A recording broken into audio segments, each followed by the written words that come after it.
आरंभ हो।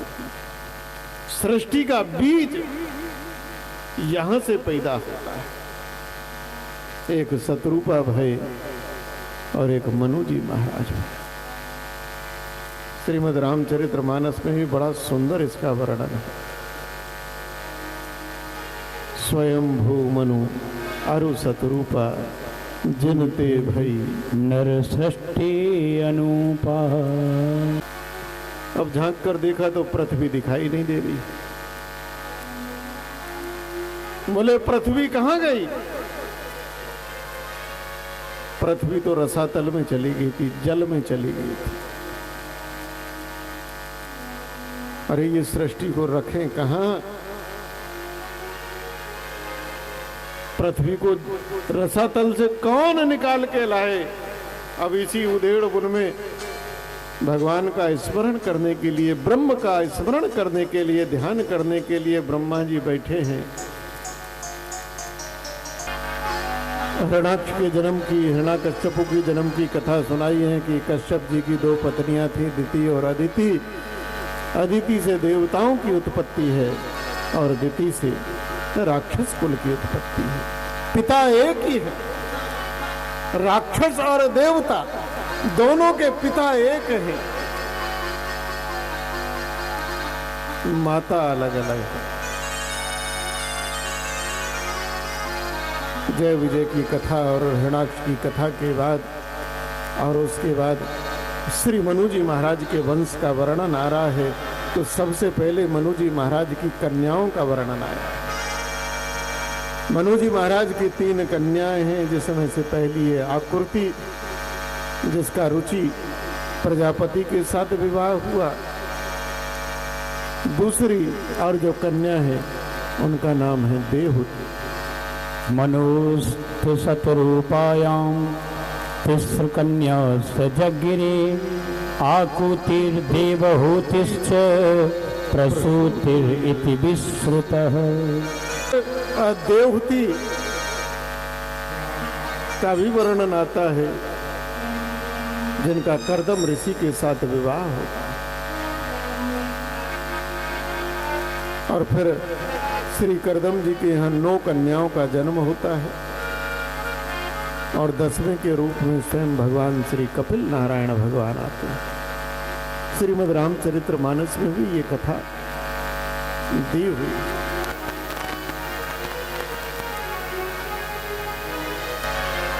और कपिल नारायण भगवान ने अपनी माँ का उद्धार किया है सांख्य शास्त्र का और पूरा उपदेश करके। और कर्दम ऋषि तो फिर अपने तपस्या में लीन हो गए हैं। और जो तीसरी कन्या है जिसका नाम प्रसूति है, प्रसूति का विवाह दक्ष प्रजापति के साथ। और दक्ष प्रजापति के साथ विवाह होने के बाद फिर थोड़ी दक्ष की कथा भी है। मैं थोड़ा कथा में, चूंकि आगे बहुत कथा है तो स्पर्श करता आगे बढ़ूंगा। राजा दक्ष की फिर कन्याओं का वर्णन आता है, क्योंकि राजा दक्ष ने भी ब्रह्मा जी की आज्ञा को मानकर प्रजा का विस्तार करना शुरू करा। तो पहले 10,000 पुत्र पैदा हुए। उन 10,000 पुत्रों को आके नारद जी ने ब्रह्म ज्ञान दे दिया। वो सब साधु बाबा हो गए। और नारद जी ने बड़े अच्छे अच्छे प्रश्न किए हैं।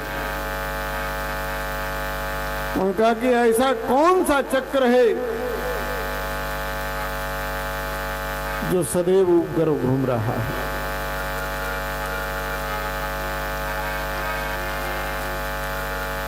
तो ये आयु रूपी चक्र है, काल रूपी चक्र है।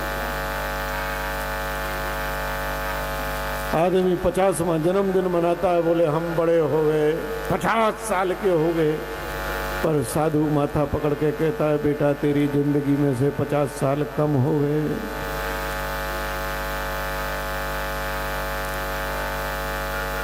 बड़े अच्छे अच्छे प्रश्न हैं। नारद जी सबको बाबा बना दें दक्ष ने जाके ब्रह्मा जी को कहा, ब्रह्मा जी ने कहा तुम बेटों के चक्कर में ना पड़ो, कन्याओं को जन्म दो। फिर दक्ष की कन्याओं का है। अब कोई कोई पंडा पुरोहित थोड़ी है इनके की सबकी वंशावली गाते थे। भागवत में बड़ी वंशावली लिखी है, एक एक राजा की, एक एक कुल की, एक एक वंश की। और यह प्रमाण है कि दुनिया में भारत और सनातन धर्म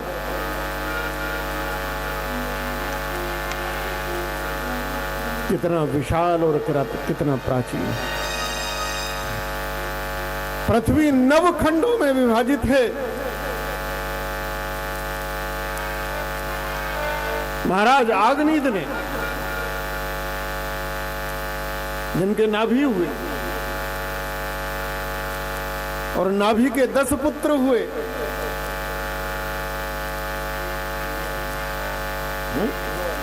नाभि के 9, ऋषभ देव जी के 10, 100 पुत्र हैं। तो महाराज नाभि के जो 9 पुत्र थे, महाराज नाभि ने नवखंड, जो नवखंड में पृथ्वी जो विभाजित है, यह पृथ्वी नवखंड। संकल्प पढ़ते हैं ना,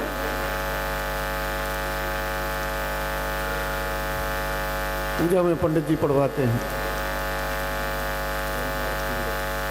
तो एक एक खंड का एक एक पुत्र को राजा बनाया। सारी पृथ्वी पर साम्राज्य।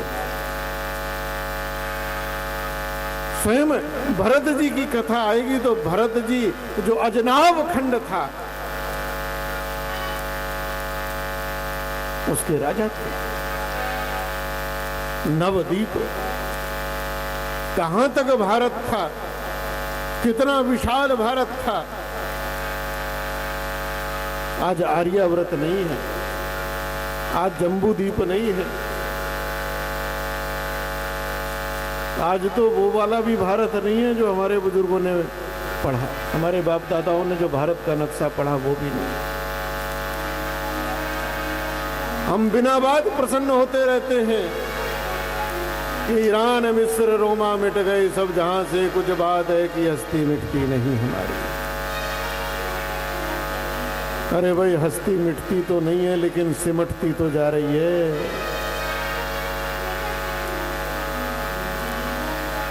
श्री सुखदेव जी वर्णन करते हुए और फिर राजा दक्ष की कन्याओं का वर्णन आता है।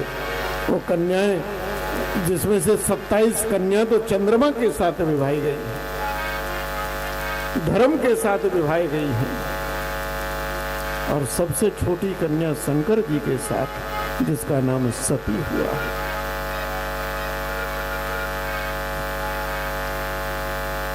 लेकिन शंकर जी अवधूत है, दक्ष प्रजापति है। दक्ष को अहंकार हो गया तो शंकर जी से ही बैर करने लगा। अब बोलो, भोले बाबा से बैर करके कौन रहेगा महाराज?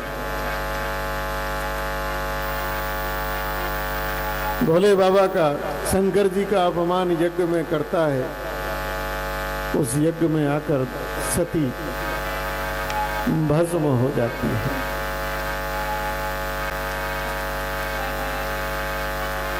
राजा परीक्षित ने कहा, महाराज आपने मनु जी महाराज के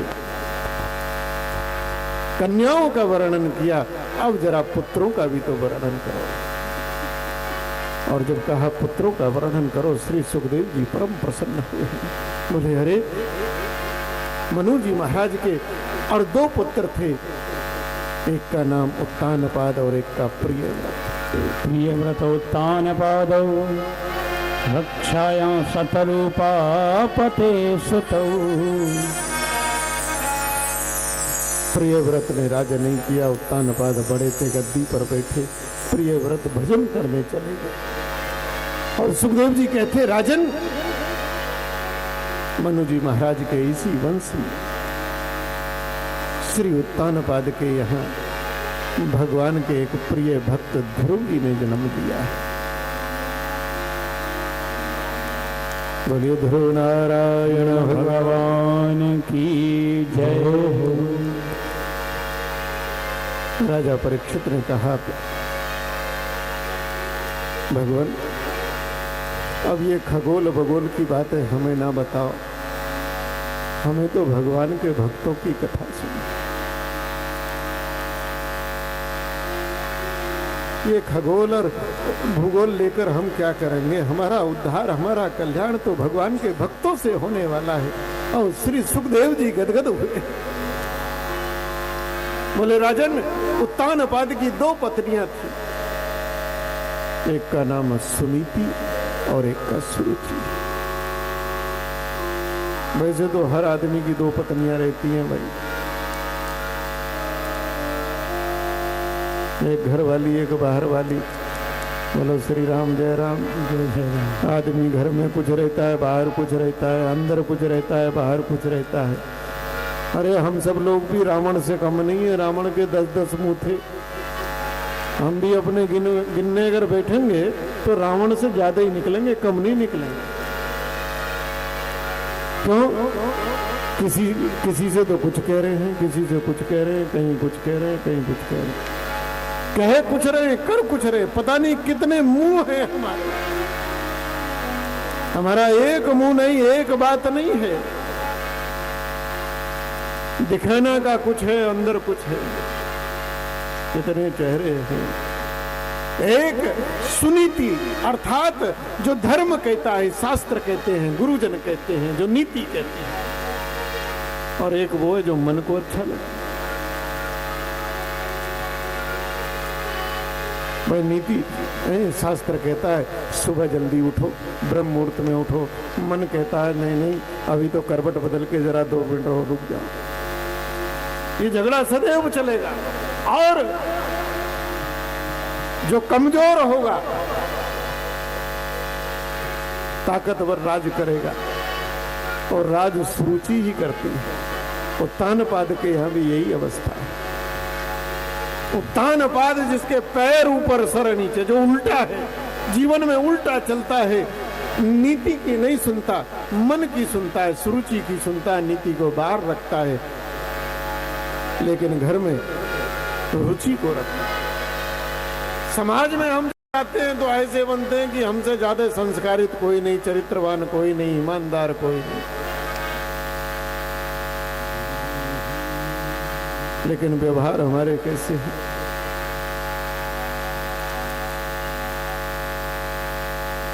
बड़ी दुविधा आ जाती है। कैसा कैसा हो गया भाई। एक जो है, एक आदमी में मुकदमा चल रहा था। 15 साल बाद जज ने फैसला दिया कि भाई तुम इज्जत बरी होते हो। मुकदमे में तुम्हारी जीत हुई, मुकदमे से छुट्टी हुई। वकील लोग बैठे हैं। वो बेचारा गांव देहात का आदमी था, उसने हाथ जोड़ के जज साहब को आशीर्वाद दिया। बोले जज साहब, 15 साल से मैं भटक रहा हूं और आपने और न्याय किया, फैसला किया है, मैं आपको आशीर्वाद देता हूं, जाओ आप दरोगा हो जाओ। आप दरोगा जज साहब आए हैं। वकील कहने लगे कि अरे जज तो दरोगा से बहुत बड़ा होता है। बोले भैया मैं कुछ नहीं जानता। फैसला करने में जज साहब ने 15 साल लगा दिए। दरोगा तो कह रहा था कि जरा सा ले आओ, यहीं कर देंगे, कहां जा रहे हो? अब कौन बड़ा? दरोगा।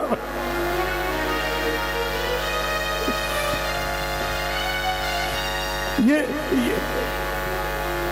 कथाओं के अनेक स्वरूप होते हैं। उत्तानपाद की कथा बड़ी, और अगर हम देखें तो दिल को छूती कथा है, व्यवहारिक कथा है। स्वरूप में भगवान बड़ा सुंदर, भागवत में भगवान के स्वरूप का विश्लेषण किया। भगवान का हार, न जाने कैसी कैसी मणियां उन हारों में गुथी पड़ी हैं, प्रणाम करते हैं। मैं कैसे भगवान की स्तुति करूं, मुझे कुछ आता ही नहीं। मैं भगवान की वंदना कैसे करूं? प्रभु ने ध्रुव जी के मन के भाव को जाना तो अपना 5 जन्य संग कृतांजलिं ब्रह्ममयेन कंबुना स्पर्श कृपया बालम कपोले। अपना 5 जन्य संग प्रभु ने ध्रुव जी के होठों को छुआ दिया। 5 जन्य का स्पर्श हुआ है। समस्त वेद शास्त्रों का ज्ञान एक क्षण में श्री ध्रुव जी महाराज के अंदर प्रकट हो गया है, बालक के अंदर प्रकट। और नाना प्रकार के से श्री ध्रुव जी ने भगवान की स्तुति की है। योऽन्तः प्रविश्य मम वाचमिमां प्रसुप्तां संजीवयत्यखिल शक्तिधरा सुधाम्ना अन्यास्तहस्तचरणं श्रवणत्वकादी प्राणां नमो भगवते पुरुषाय तुभ्यं।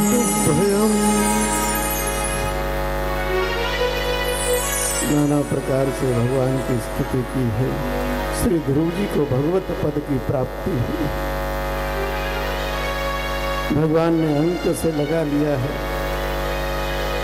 श्री ध्रुव जी ने इच्छा व्यक्त की है कि मैं अब आपके साथ आपके लोक को चलूंगा। ज्ञान हो गया है, पहले ज्ञान नहीं था। लेकिन भगवान ने कहा ना ध्रुव, तुमने इस भाव से मुझे नहीं भजा। ग्लानि तुम्हारे हृदय में हुई इसलिए भजा है। जाओ पहले राज करो, राज काज भोगो, फिर मुझे पाओ। उधर देव ऋषि नारद ने उत्तानपाद को जाकर धमकाया है, फटकारा है।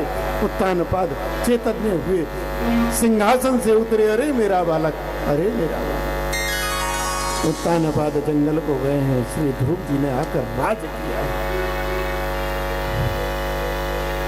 अनेक वर्षों तक राज करने के बाद फिर ध्रुव जी का और गंधर्वों से भी युद्ध हुआ है। स्वयं ब्रह्मा जी ने आकर उसको रोका है। अनेक वर्षों तक राज्य करने के बाद फिर ध्रुव जी महाराज ने संकल्प लिया, हमने बहुत भोग भोग लिया, राजपाट छोड़ दिया है। और श्री ध्रुव जी महाराज अब भगवत प्राप्ति के लिए श्री गंगा तट ऋषिकेश में पधारते हैं। गंगा जी के किनारे बैठकर अब भगवान का ध्यान करते हैं, स्मरण करते हैं।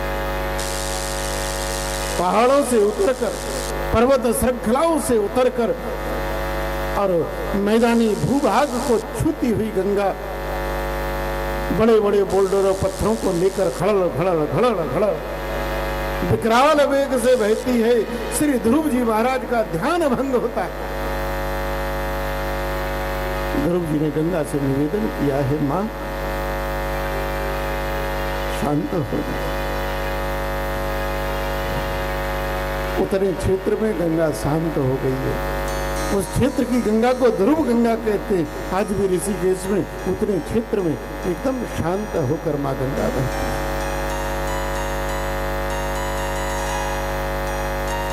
ध्रुव जी की साधना पूर्ण हुई तो स्वयं भगवान श्री ध्रुव जी को लेने के लिए विमान लेकर आए।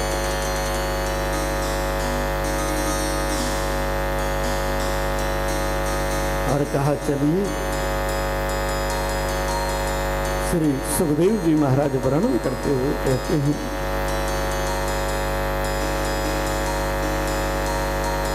राजन,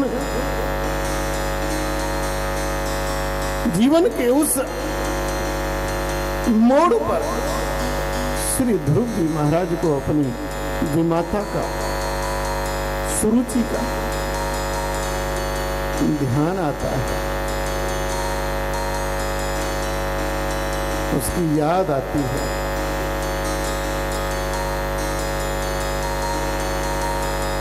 अरे बेशक उसने धक्का दिया हो, दुत्कारा हो, गाली दी हो, फटकारा हो, अपमानित किया हो, लेकिन वो अगर ऐसा ना करती तो मेरे मन में भी भगवान के प्रति प्रीति न जगती।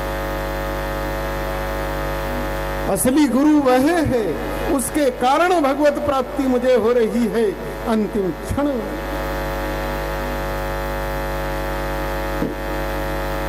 भगत तो वही है जिसके अंदर बैर न रहे।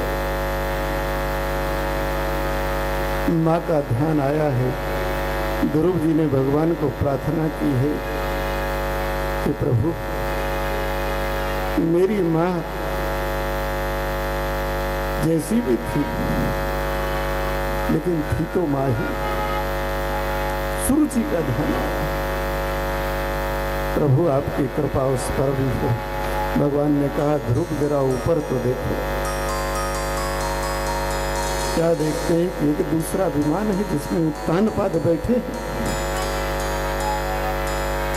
और सुनीति और सुरुचि दोनों माताएं बैठी।